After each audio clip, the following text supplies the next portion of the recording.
mesmo em António Telmo, mas como abusei no tempo, vou só dizer uma coisa muito rápida. É que uma das acessões possíveis do encoberto, mais precisamente, para o António Telmo, é precisamente o subconsciente hebraico, que tem que ser revelado ou desocultado. Que me leva a concluir que, ao tentar desocultar o marranismo de Agostinho, estive aqui numa profissão de fé sebastianista. Mas, em todo o caso, também com isto se mostra que esta sessão tem uma coerência muito grande, independentemente dos dois vetores. Mas devolvia já a palavra. Caso posso só acrescentar uma coisa?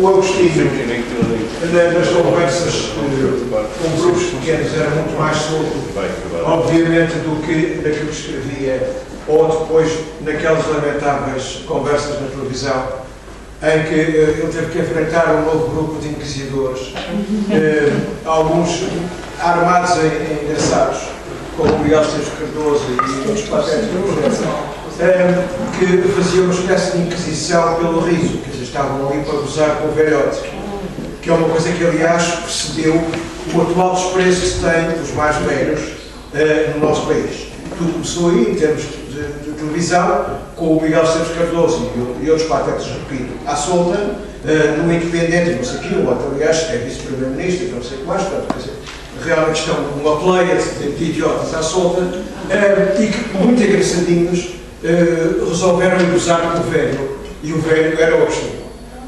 Acontece que o velho era um pote de sabedoria, quer dizer, era um poço de sabedoria. E nas conversas que tinha connosco, digo isto porque eu ia lá à casa com um amigo meu que era primo dele, o João Carlos Alvim, que o apresentou, e o Agostinho fazia aquela coisa espantosa, a gente entrava, cumprimentava, conversava sobre o professor, sentávamos, e antes que dissessemos alguma coisa, começava a falar. E parava 3 horas depois, ou 4 horas, quer dizer, era até nós termos limite de forças para ouvir, em que ele fazia longuíssimos solilóquios sobre os temas que lhe vinham à cabeça. Portanto, peguem se bem me lembro, fui estranho no Mésio, e estendam o modelo para 3 ou 4 horas, e aquilo vinha umas coisas atrás das outras. Eu tinha algumas ideias recorrentes, uma delas, obviamente, que era a história do sebastianismo, e esta coisa, e depois o Espírito Santo, obviamente. A primeira vez que eu ouvi falar disso foi exatamente com ele, ninguém falava dessas coisas em Portugal. E ele era que existia realmente como isso tinha sido importante, porque era um culto que trazia o melhor do português cá para fora, o português que vivia oprimido. Lembra-se daquela metáfora dele, o brasileiro é o português à solta, não é? Eu acho que ele estava a falar também dele próprio. Ele só se sentiu à solta quando foi obrigado a sair de Portugal. Portanto, ele tinha que agradecer isso ao Salazar, digamos assim, peço-lhe a expressão. E é no Brasil que ele se descobre raízes portuguesas. Isso que é extraordinário. Quem for ao Brasil, por favor, não vá atrás de coisas estúpidas como o futebol, ou o samba, ou não sei o que, podem ter muita graça episodicamente como turista, mas o Brasil profundo não tem nada a ver com isso, não é? E o Brasil profundo está no Nordeste. No Brasil profundo está numa terra como Olinda, por exemplo, que é uma cidade feita pelos portugueses. A gente chega lá e chora. Olha para aqui e chora. Move-se até às lágrimas, como os portugueses são capazes de fazer pelo mundo, quando ainda não estavam deslumbrados com os pés dos futebolistas, não é? Felizmente, nessa altura, não havia futebol e, portanto, havia outros desportos, como, por exemplo, levar civilização e sonho, e concretizar o sonho em terras brasileiras. Mas é só em relação ao sebastianismo.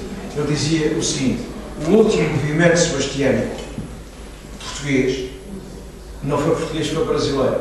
E é a Guerra de Canudos. É aquilo que acontece em Canudos. Não vou explicar o que é Canudos, fazem favor. Vão à internet e em lugar de andar à procura de sites mais ou menos esquisitos, dessas coisas do Facebook, procurem, façam uma busca por Canudos. Sites brasileiros, claro. E vão ver o que é extraordinário que aquilo tem. Há 2 livros que contam muito bem o que lá se passou.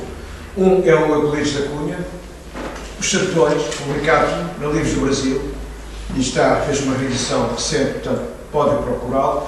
O outro é A Guerra do Fim do Mundo, de Vargas Llosa, que é um romance absolutamente extraordinário.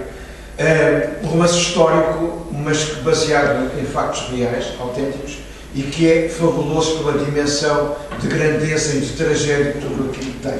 E de facto é verdade, o Euclides registrou isso, como o Rui acabou de dizer, que havia quadras sebastiânicas nos bolsos dos que morreram em Canudos. E Canudos é de facto uma espécie de antepassado e precursor do movimento do Sem Terra, de que nós ouvimos falar mais recentemente, não é? Portanto, toda aquela ânsia no Nordeste, exatamente, no Nordeste, de ter terra para toda a gente e um lugar onde toda a gente possa viver e morrer. O António Maciel, portanto, o António Conselheiro, por todo lado onde ia, fazia capelas, fazia igrejas, fazia cemitérios para que as pessoas tivessem onde viver e fazia represas onde houvesse água. Tinha essa obsessão.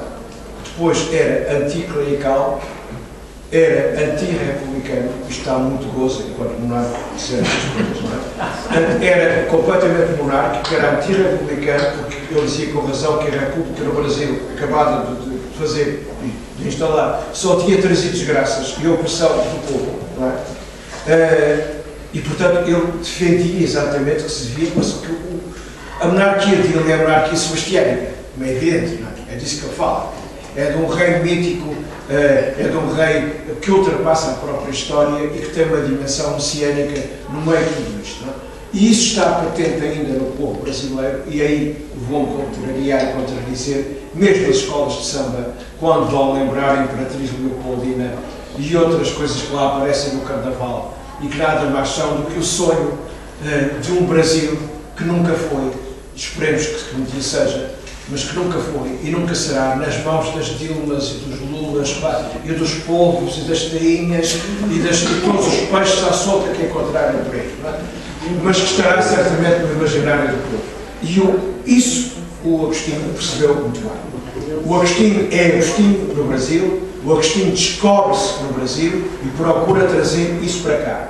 E já que falámos de filologia, se virem a maneira como ele escreve, há muito de escrita brasileira na sua maneira de escrever. Há muita expressão brasileira. Há até recuperação de palavras que os portugueses levaram para lá, embora os brasileiros gostem de pensar que são todos descendentes de filhos de Miami, não é? Eles gostam de passar férias, ou então que era muito bom com os holandeses é que era magnífico. Mas na verdade, nós levámos as coisas para lá, levámos a norma da escrita que agora se quer impor ao contrário, para nos obrigar a escrever à brasileira, mas nós temos que dar a volta à história e explicar o que é o Brasil autêntico. E isso está no Nordeste. Disse.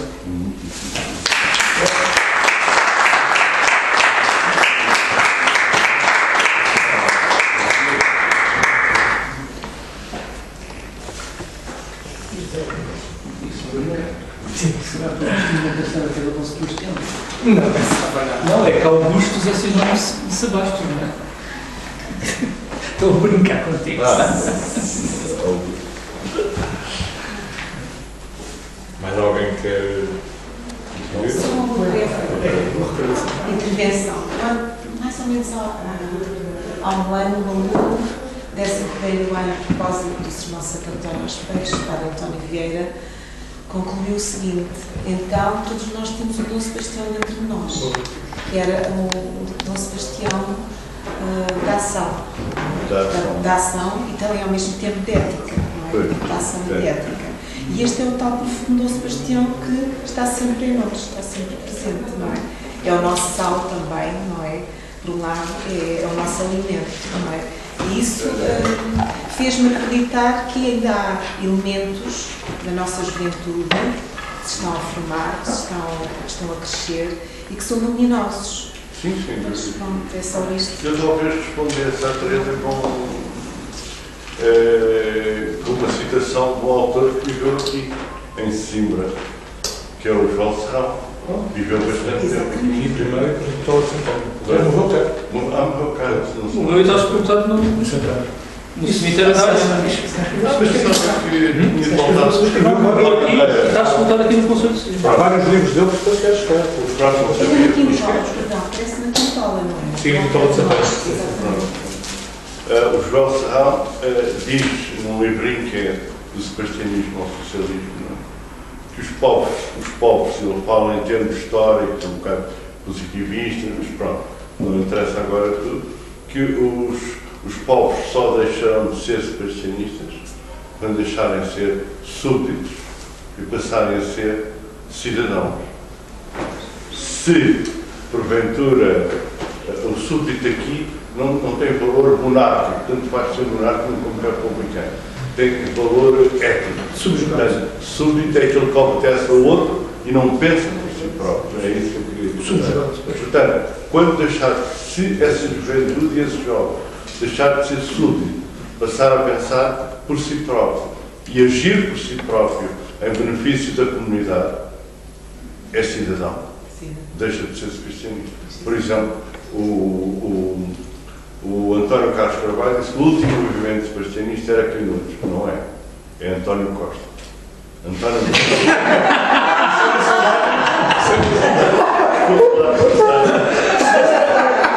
Deixa-me fazer uma piada racista, se for em Goa. eu gosto. Uma piada racista. Não, está bem, está. Eu li textos no público e no diário de apoiantes de António Costa que pareciam, de facto, que ele era o Dom Sebastião, que ia libertar agora. Nós temos idade Está seguro disso? Primeiro era Salazar, depois era o Salazar, depois era o Espinho, lá está a letra S, Salazar, depois foi o Espinho, depois foi o Soares, depois foi o Sócrates, que era aquele falso engenheiro.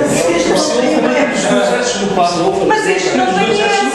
Exatamente, e é o Oeste Seguro. Mas este não tem S. Ah, o seguro. Pois é. Não tem o António O caso de é pior, porque tem 2 S, é SS de jovem.